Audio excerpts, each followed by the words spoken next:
Salut et merci de prendre le temps d'écouter ce podcast. J'ai choisi de t'appeler Théophile.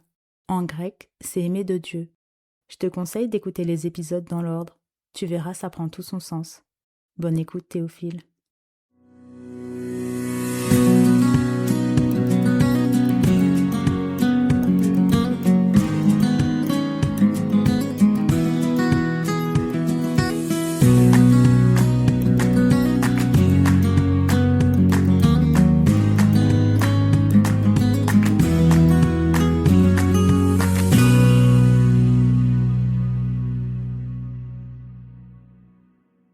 Le meilleur des deux mondes. Et Samson dit à son père, « Prends-la pour moi, car elle me plaît. » Son père et sa mère ne savaient pas que cela venait de l'Éternel, car Samson cherchait une occasion de dispute de la part des Philistins. En ce temps-là, les Philistins dominaient sur Israël. Juge 14, versets 3 et 4. Ok, cher Théophile, on va prendre le verset 4, version anglaise Bible Youth cette fois. À cette époque, les Philistins dominaient Israël et le Seigneur voulait leur causer des troubles. C'est pourquoi il fit en sorte que Samson désire cette femme. Oui, c'est bien ça. J'ai cette Bible chez moi. Maintenant, on va prendre Malachie 2, verset 11, version Louis II. Judas s'est montré infidèle et une abomination a été commise en Israël et à Jérusalem, car Judas a profané ce qui est consacré à l'Éternel, ce qu'aime l'Éternel. Il s'est uni à la fille d'un dieu étranger. Très bien. De manière très claire, basée sur ce que je viens de lire, la version Bible Youth insinue que Dieu aurait poussé Samson à commettre une abomination, à pécher donc. Alors, absolument pas Théophile, pas du tout. D'ailleurs, on va poser quelques bases immédiatement. Psaume 89, verset 14 nous dit « La justice et l'équité sont la base de ton trône. La bonté et la fidélité sont devant ta face. » En clair, le trône de Dieu est établi sur sa loi. Il est juste et équitable dans ses jugements, c'est-à-dire qu'il ne varie pas d'une personne à l'autre. Et, quel que soit mon état, je peux compter sur sa bonté et sa fidélité pour accomplir ses promesses et me sortir du bourbier. D'ailleurs, pour appuyer ce que je viens de dire, il est écrit « Maintenant que la crainte de l'Éternel soit sur vous. Veillez sur vos actes, car il n'y a chez l'Éternel, notre Dieu, ni iniquité, ni égard pour l'apparence des personnes, ni acceptation de présent. Que personne, lorsqu'il est tenté, ne dise « c'est Dieu qui me tente », car Dieu ne peut être tenté par le mal, et il ne tente lui-même personne. Dieu n'est point un homme pour mentir, ni fils d'un homme pour se repentir. Ce qu'il a dit, ne le fera-t-il pas? Ce qu'il a déclaré, ne l'exécutera-t-il pas? Si nous sommes infidèles, il demeure fidèle, car il ne peut se renier lui-même. Car je suis l'Éternel, je ne change pas. Ces textes se trouvent dans 2 Chroniques 19, verset 7, Jacques 1, verset 13, Nombre 23, verset 19, 2 Timothée 2, verset 13 et Malachie 3, verset 6. Ok, on vient de poser les bases concernant la personne de Dieu et sa façon d'agir. Alors n'oublie pas, Théophile, quand tu ouvres la Bible, ça n'est pas à Dieu de s'adapter à ce que tu lis. C'est au verset, ou à l'univers tout entier d'ailleurs, de s'adapter à Dieu. Très bien. Basé sur ce principe, si je reprends Juge 14, versets 2 à 4 dans la version Louis II, ça donne ça. Lorsqu'il fut remonté, il le déclara à son père et à sa mère, et dit « J'ai vu à Timna une femme parmi les filles des Philistins. Prenez-la maintenant pour ma femme. » Son père et sa mère lui dirent « N'y a-t-il point de femme parmi les filles de tes frères et dans tout notre peuple que tu ailles prendre une femme chez les Philistins, qui sont incirconcis ?»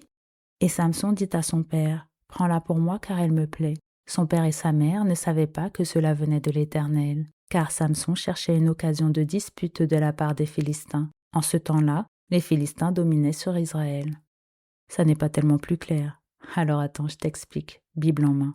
Mais juste pour rappel, Théophile, Samson est l'enfant d'une femme stérile, dont la naissance a été annoncée par un ange. Juge 13, versets 4 et 5 nous dit « Maintenant, prends bien garde, ne bois ni vin ni liqueur forte, et ne mange rien d'impur, car tu vas devenir enceinte et tu enfanteras un fils.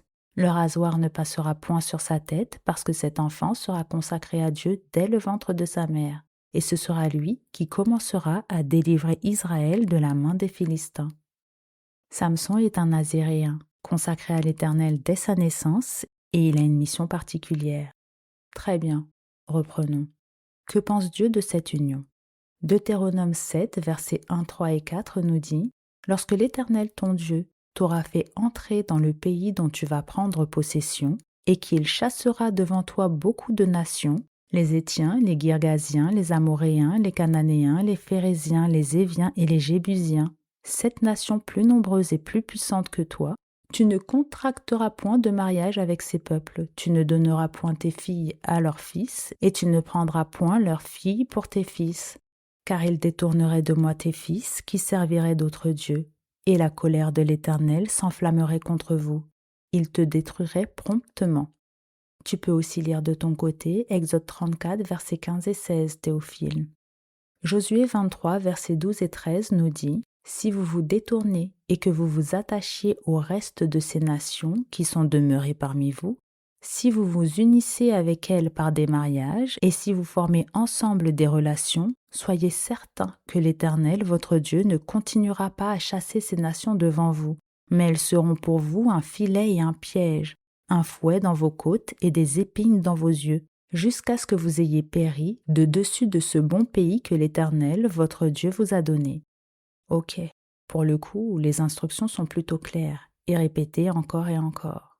Le problème n'est pas encore réglé, j'y viens, mais on peut déjà tirer un trait sur la version Bible Youth. Et si tu fais bien attention, dans la version Louis II, ou toute autre version sérieuse d'ailleurs, il n'est pas dit que ce sont les sentiments de Samson qui venaient de l'Éternel. Ça, c'est de l'interprétation. Et attends, si je prends Malachie 2, verset 11 dans la version King James, donc le texte original en anglais, voilà ce qui est écrit. Juda a agi avec perfidie, et une abomination est commise en Israël et à Jérusalem, car Juda a profané la sainteté de l'Éternel, qu'il aimait, et a épousé la fille d'un dieu étranger. La version Bible Youth maintenant. Vous, habitants de Juda et de Jérusalem, vous avez été infidèles au Seigneur, vous avez profané le temple qu'il aime, et vous avez commis l'abomination d'adorer d'autres dieux. T'as vu ça, Théophile? Il manque l'essentiel. L'abomination commise, c'est que Juda a épousé la fille d'un dieu étranger. Donc, quelles que soient là ou les personnes qui ont interprété ces versets de la sorte, elles semblent avoir volontairement véhiculé une fausse image du caractère de Dieu à des milliers de jeunes anglophones. D'abord, en affirmant que Dieu était à l'origine d'une abomination, c'est-à-dire le désir de Samson pour une femme étrangère, et ensuite, dans Malachie, en omettant des informations clés liées à des instructions divines et à ses interdictions. Au final, cette version, Bible Youth, n'a rien de biblique. Attends un peu, et je vais poursuivre, car j'ai des paroles encore pour la cause de Dieu. Je prendrai mes raisons de haut et je prouverai la justice de mon Créateur. Sois-en sûr, mes discours ne sont pas des mensonges, mes sentiments devant toi sont sincères. C'est Élihu qui parle, dans Job 36, versets 2 à 4. Très bien, on poursuit.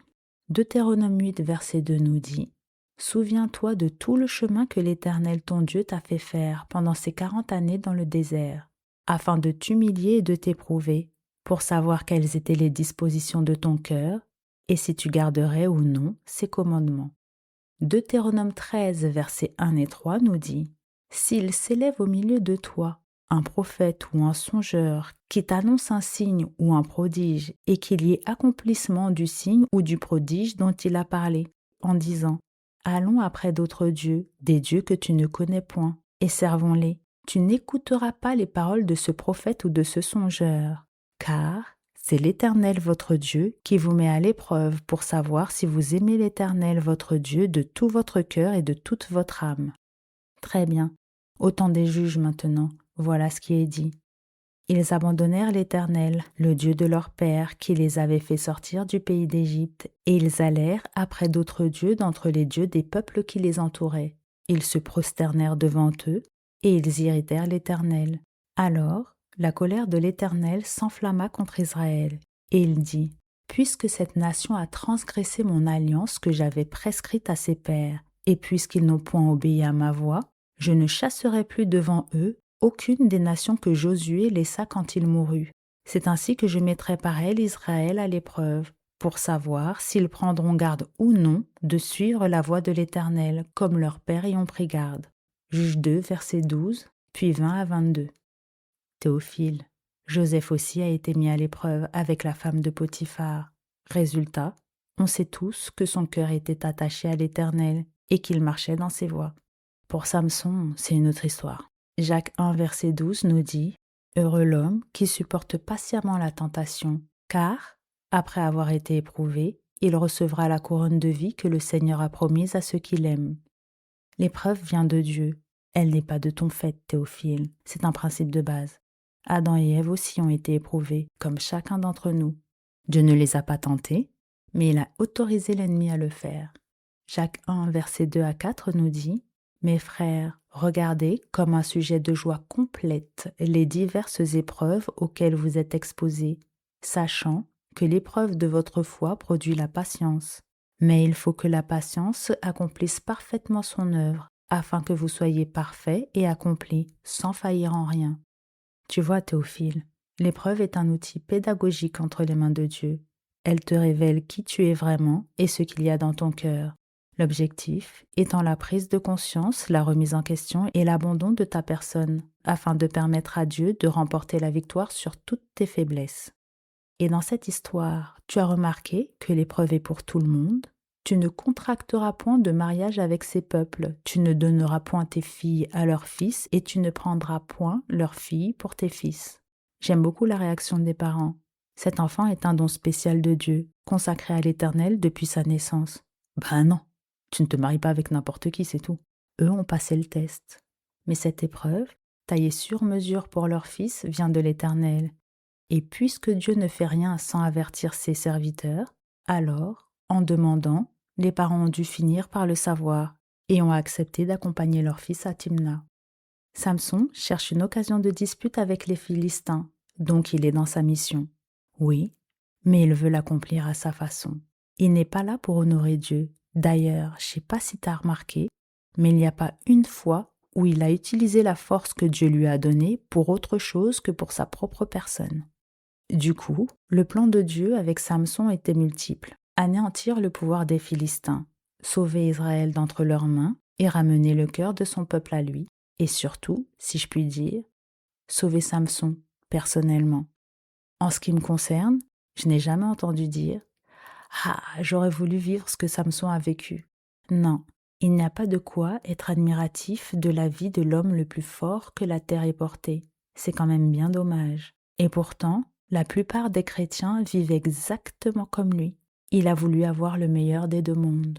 Tu sors avec tes potes les Philistins, tu te mets sous un joug étranger en te mettant en couple avec n'importe qui, et tu finis par avoir une double vie. Tes dons, tes talents, les biens que tu possèdes, tout ça ne vaut pas grand-chose. En vérité, c'est ta connexion avec Dieu qui fait toute la différence.